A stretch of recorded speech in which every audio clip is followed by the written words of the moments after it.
ఇప్పుడు మీరు ఎలా వేచి ఉండాలో నాకు నేర్పుము ప్రభువా అని అడగండి. అలే యార్, ఎలాగ అడగమంటాడు? ఇంకా కిందకి రాయబడి ఉంది, ఓ నాకు నేర్పు ప్రభువా, నాకు నేర్పు ప్రభువా, కల్వరి రక్తములో నా ఆత్మను కడిగి వేయండి. ఏంటి ఫుల్స్ క్లియర్ నా ఆత్మను ముందు కడిగే ప్రభువా.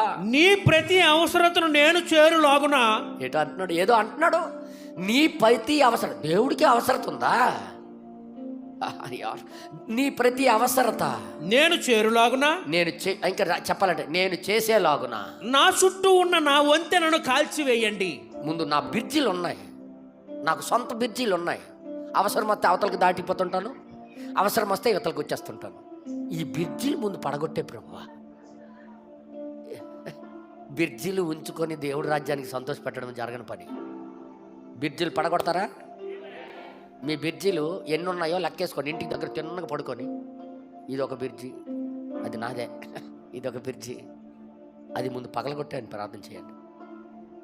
హలో, దేవుడి నామానికి మహిమ కలుగును గాక. దేవుడికి అవసరతలు ఉన్నాయని అర్థమైంది. ఇప్పుడు దేవుడు అవసరతలు తీర్చాలని ఎంతమందికి? ఇది వేరే భాష. ఇది మన అవసరతలు తెలుసు, కానీ ఆయనకి అవసరతలు ఉన్నాయా?